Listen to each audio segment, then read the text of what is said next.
The number of dead and wounded keep rising in the Gaza Strip as the Palestinians enter their second month of violent protests against Israel. And depending on where you get your news, Israel is either rightfully and justfully defending itself or is indiscriminately killing Palestinians. What is it about Israel that makes it so polarizing? We talk about that and talk about the larger ideas of morality in the Middle East. This is Vong, and this is A Civil Moment.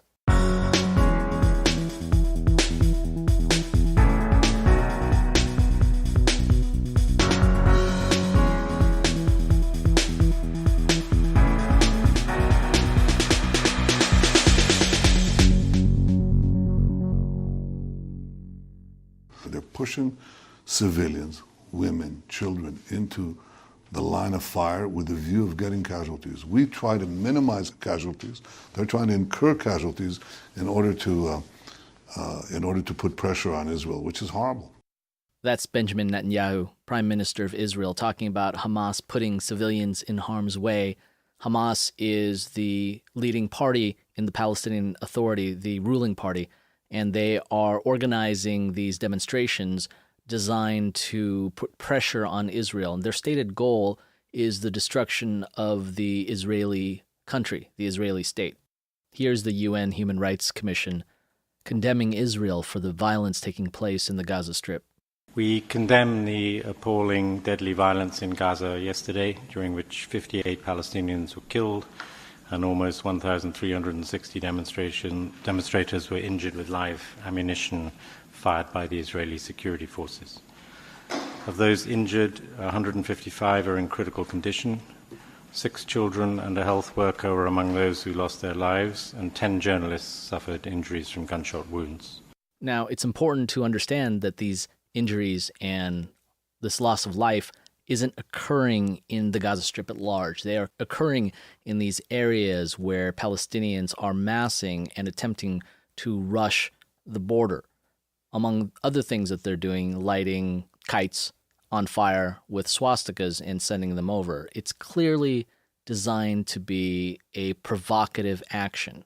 So the kites are being sent over to try to set fire to what's beyond the border. And of course you have stone throwing, Molotov cocktails. Why are there children here? Now, obviously, Israeli soldiers should not be targeting children. They should not be firing at children and civilians. But why on earth would you let your children be there? Like I said, this is not an Israeli incursion into the Gaza Strip. These are people living in the Gaza Strip, Palestinians, under the direction of Hamas and the PLA, storming the walls. That's where they're getting shot. Hamas's stated goal is the destruction of the state of Israel. And these are not peaceful protesters holding up signs. They are actively attempting to breach a border. And lest we forget, the Gaza Strip borders 2 countries. On the eastern border, it borders Israel, or the larger part of Israel. Gaza, after all, is an occupied territory of Israel. On its southern border is Egypt. Both borders are secure. Both Egypt and Israel have restrictions on the free movement of Palestinians across those borders. This is not the first time that the UN Human Rights Commission has condemned Israel. Every time something like this happens, generally you'll have some condemnation of Israel. But let's take a look at who's sitting on the current UN Human Rights Commission. You have countries like Afghanistan, Pakistan, Qatar, China, Iraq, Egypt, Saudi Arabia, the UAE. These are not shining beacons of human rights. And I intend to discuss why that matters. Why it matters that the Human Rights Commission is made up of these particular member countries. Now, Israel itself is not without faults. It is not without transgressions. It is not without bad judgments.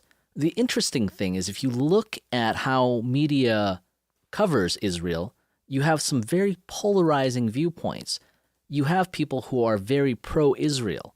They're quick to point out the aggressions of Hamas, but seemingly are willing to overlook Israel's participation in some of these mutual conflicts. Conversely, you have a much larger segment of the media that views Israel's defense as excessively aggressive and who seemingly are willing to overlook the fact that the Palestinians are currently run and ruled by a terrorist organization. And the people who have this viewpoint are much more likely to concentrate on provocative actions when Israel continues settlements that are controversial. Yet these people are willing to overlook the fact that Hamas is a terrorist organization that is carrying out terrorist activities because it is targeting Israel. Why is that? What is it about Israel that engenders this kind of polarization? It hasn't always been this way. Jews have been in Israel before the State of Israel was formed in 1947 for thousands of years. This conflict has been going on between Jews and Palestinians and Arabs for an equally long time.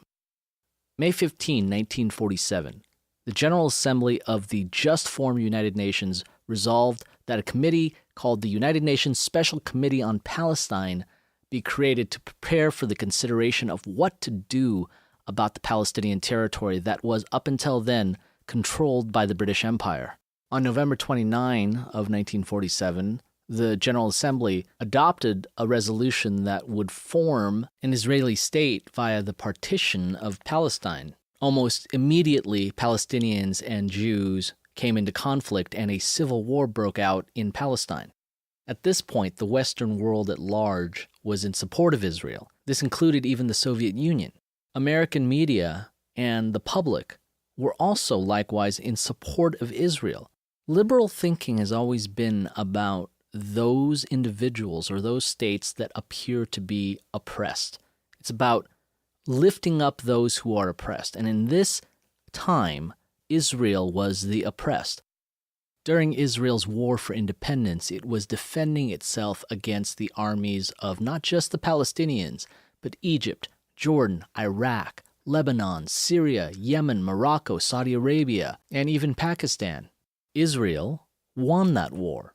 In the next decade, from the 50s to the 60s, the Israeli Defense Forces were carrying out many operations against their former adversaries in that war because they were sending militants into Israel to attack its civilians and soldiers.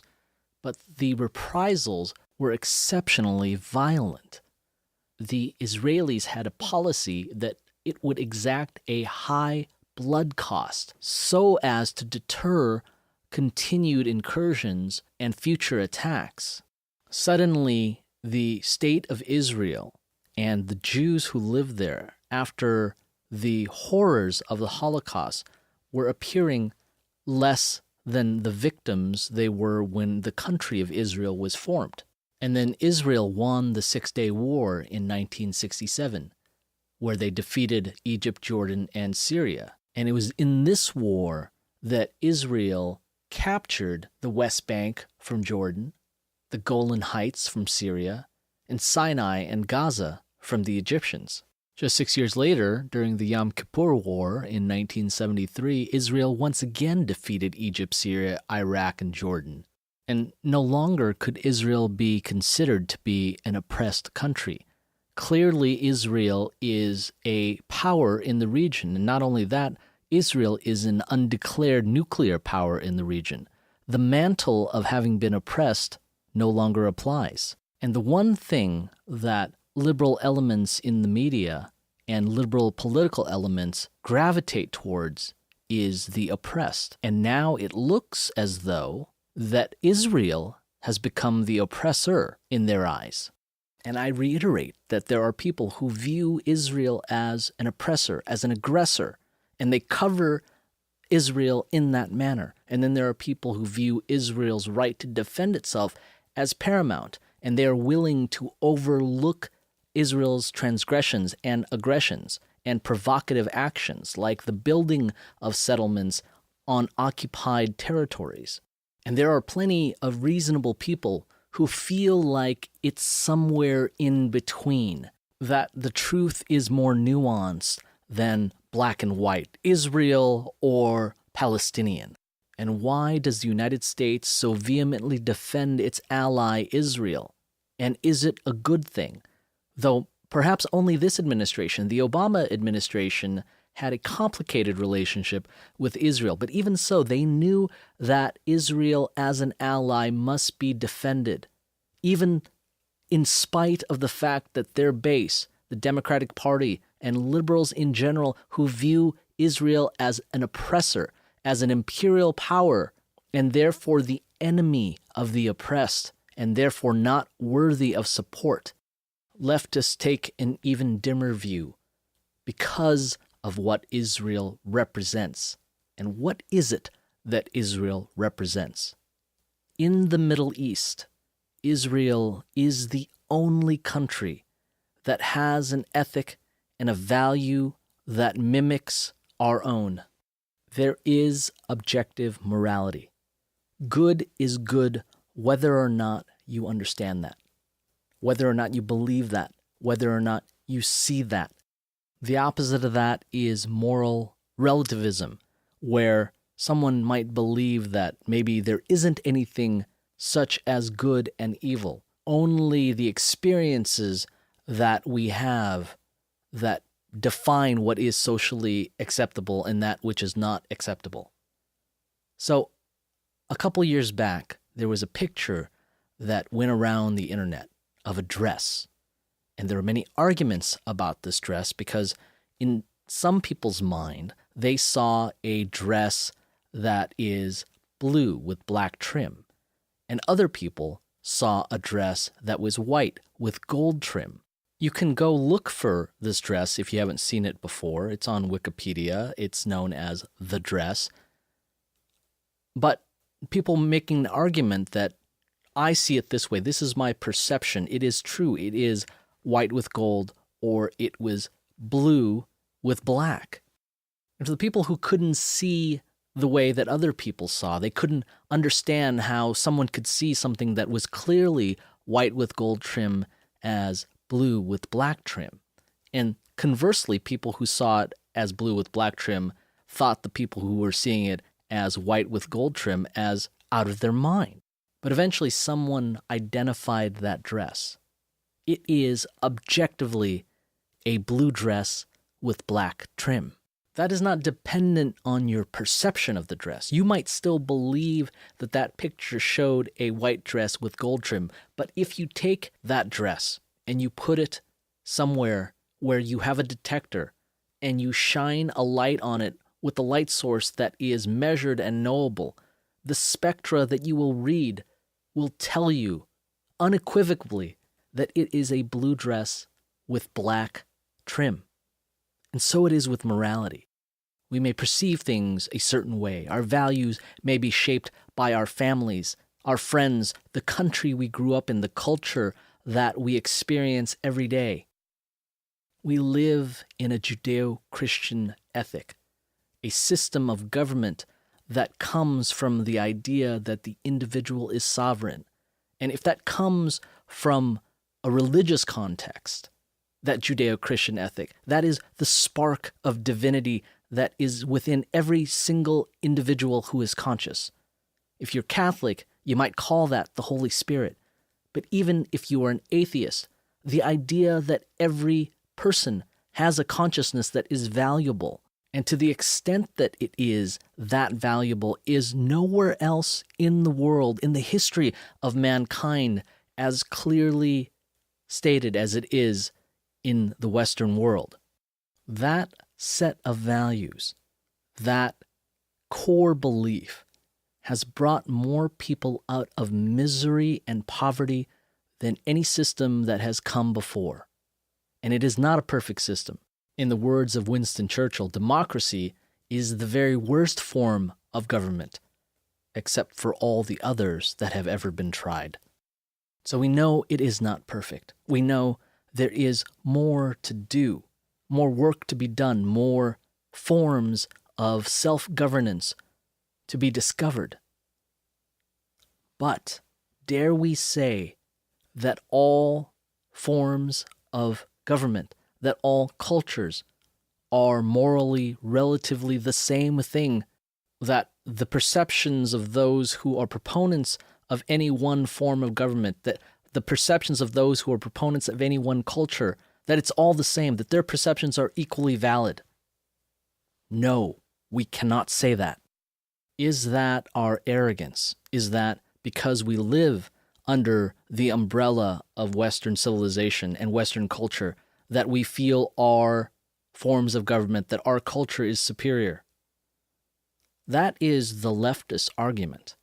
That is the moral relativist argument, that because we lack the perception to see the dress as white and gold, that doesn't mean that those people are wrong. But they are wrong.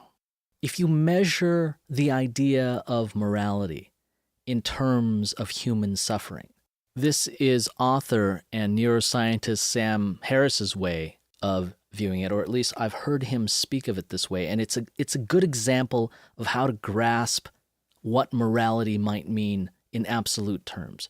If you think of suffering, ultimate suffering, whatever that might be, physical, emotional, mental, and you view putting someone there on purpose for your own gain, that is an act of evil. That is immoral. And to pull people away from suffering to any degree that you can, whether it is literally rescuing them from death or pain or torture, to just putting a smile on their face, that is an act of good. When you execute somebody by throwing stones in their face until they're dead because they have been the victim of rape, that is evil. You and I might recoil from that idea. And yet there are people doing this today.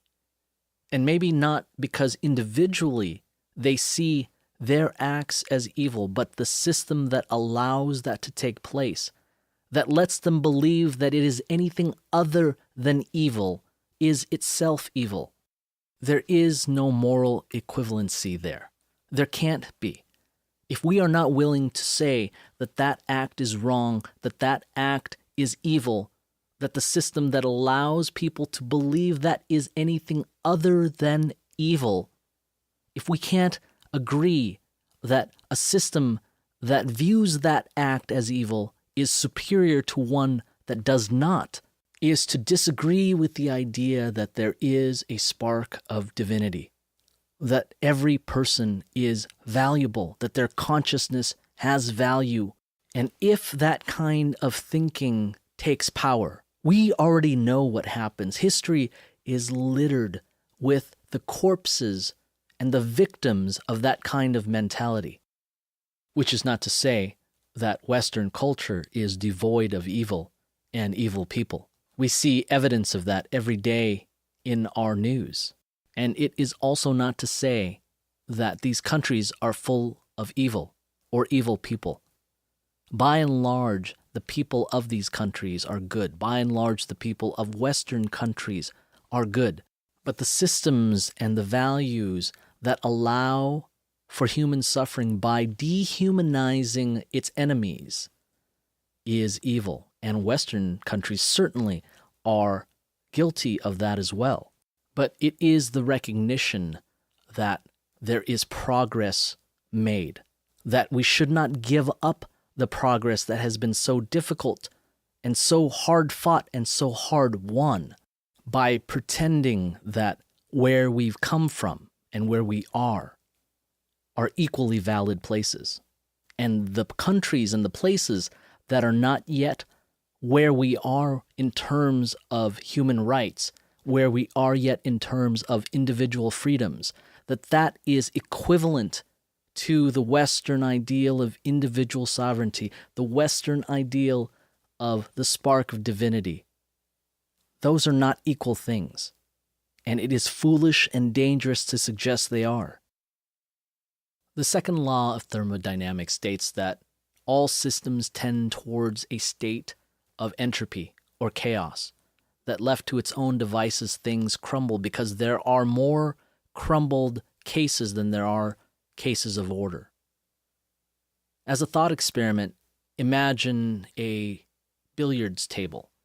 If you take the rack, the little triangle thing, and you put the balls in there and you set it up just so, it is in a state that is very specific. But instead, imagine if you took all those balls and you just threw them on the table. They would scatter everywhere. They'd hit each other. They would hit the rails. And how long do you think you'd be there throwing the balls randomly on the table until they randomly arranged themselves in the same pattern as if you had racked them? You might imagine you'd be standing there perhaps nearly forever until that were to happen. As an illustration of the second law of thermodynamics, you could imagine that putting them there in the rack just so is taking that chaos and bringing it to some state of order, and that takes effort and that takes work. You imagine then that each one of those billiard balls represents a person. Now, people individually are not good at surviving. We aren't evolved that way. Think about shows on TV like Naked and Afraid and Alone. They are reality television, which is not to say that they are in any way actually reality. But even these people who are out there, who are self-professed survival experts, even if they manage to survive the trip, that is to say, they don't quit before the time is up or they're the last one there, nobody comes out of that having gained weight. Nobody thrives in that environment. In order for people to thrive, they have to interact with other people. There has to be other billiard balls on the table for the game to make sense. But how do you interact with other people? What decisions might you choose? Let's say that you just attack and take everything that belongs to whoever you meet. And if they resist, you kill them. Well, that's one way of dealing with other people. How long do you think you could get away with that before you yourself are killed? Well, that doesn't work. That is just another state of chaos on the billiards table. We can reject that particular way of forming a society. So we try something else. And every time something is tried, there is a cost involved. There's a cost to the individuals that have tried in time and effort, and there's a very real cost to the society in the terms of upheaval from what was known to hopefully what is better. When society gets that wrong, when people get that wrong, people die. And not just a few. When people get it really wrong, and you end up with Mao, or you end up with Stalin, or you end up with Pol Pot, or you end up with Robert Mugabe, millions die. Millions suffer.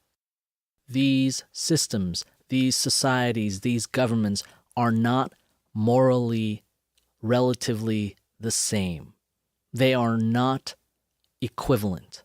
There are clearly better systems. There are clearly better values. And there are clearly worse ones. There's a strange tendency, especially from those on the left, to revisit systems that we already know have failed.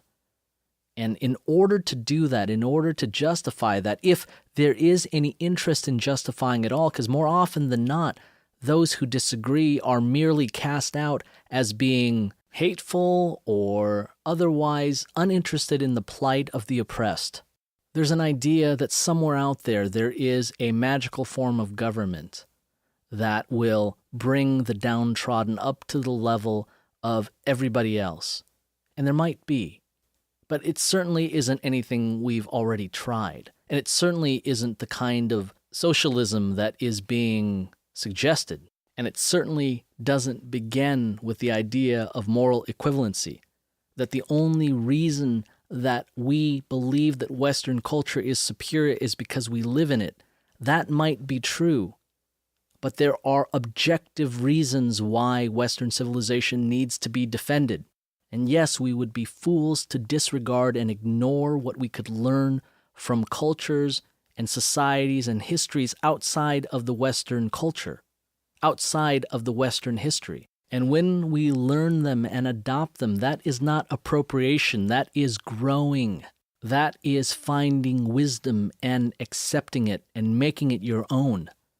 That is finding a pattern on the table closer to what the ideal state is. And we may not know what the ideal state is, but we have a very good sense of what is better, what is good and what is not. And if the only clumsy metric that we have is to somehow reduce human suffering, that will do until we find something better with which to measure our achievements. Because here is truth. Slavery is wrong, and no matter what government or what societies we form going forward, we have bought the knowledge, we have fought for the knowledge that slavery is an evil, and there is no government that we can head towards that is better, that doesn't recognize that slavery is an evil from our past and has no place in our future. And we also recognize that women have equal value to men. And we recognize that that is better and that no system of government or culture is better than what we have if it does not recognize that women have value equal to that of men. So that's why we defend Israel, because in that region of the world, we recognize that that is the only place in that area of the world where women are free to do as they please in the same manner that men are able to do as they please. Women can read. They can educate themselves and be educated. They can bear arms and defend themselves. They can drive. Saudi Arabia is weeks away from lifting a ban on female drivers. And yet the kingdom has recently this week detained 4 of the women who campaigned for the right to drive. Those activists were arrested last week along with 4 male supporters and accused of an attempt to destabilize the kingdom and breach its social structure and mar the national consistency. And yet, the United States is also an ally of Saudi Arabia. But America is allies with the Saudis for geopolitical reasons. And we are allies with Israel for the same geopolitical reasons, but we are also allies of Israel for cultural and democratic reasons that are far more important. I earlier mentioned that the UN Human Rights Council had condemned Israel, as they often do. And I think we've covered why the UN itself has a real problem. That problem has to do with the fact that the UN is not just a forum where all countries can have a say, but to a greater and greater extent, the UN is a forum where all countries have what appears to be an equal voice. And we have gone through the reasons why these voices cannot be equal. And to the extent that the UN does have some more important voices than others, such as the permanent members of the Security Council, those positions are granted not because of moral correctness, but because of strength or perceived strength. There's a certain pragmatism in believing that might does make right. In our history books, might certainly does make right to the extent that it is true that the victors end up writing the history books. For the UN, how do you deal with that? After all, if countries don't believe they have a valid or equal say, would they have any reason to use the UN? Would they have any reason to be members of the UN? After all, it's only fair. But then we have to define fair.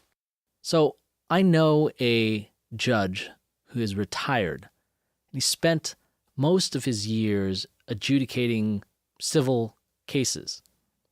And he said after 40 years on the bench, he still didn't know what fair was.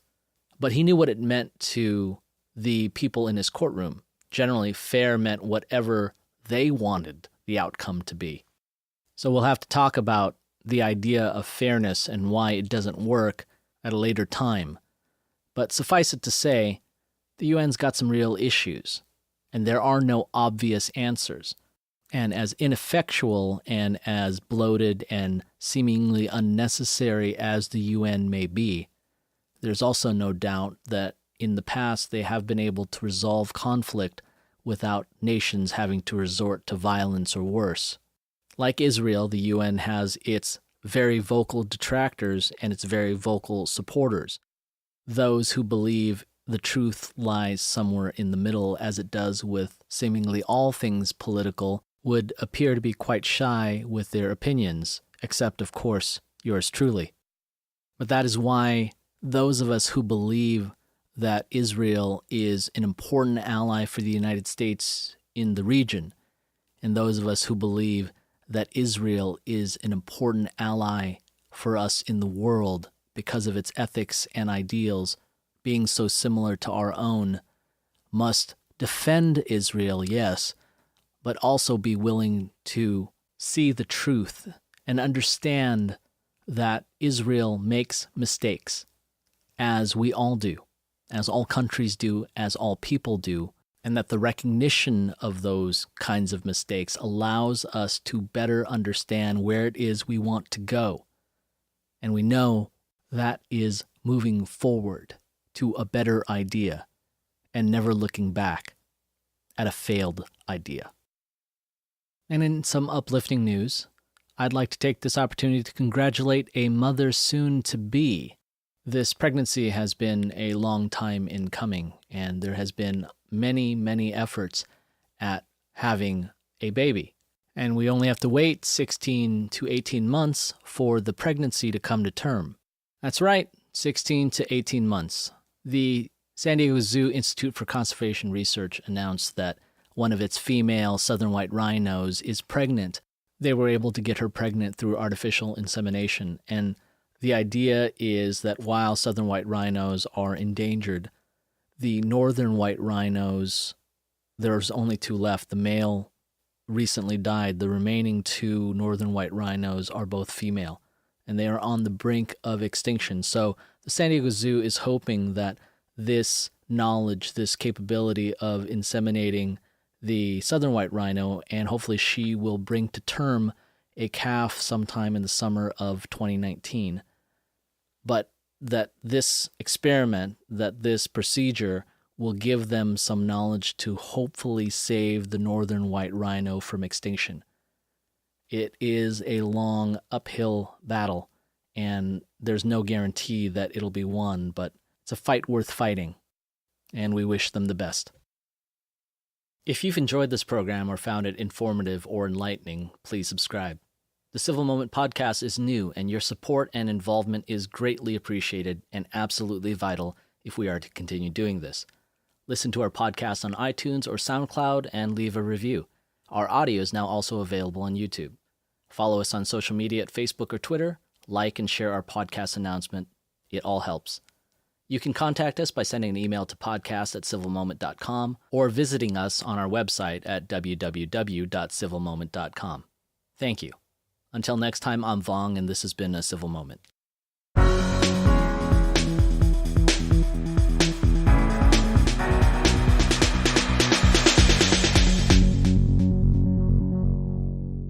This podcast, copyright 2018, Phase Final Incorporated.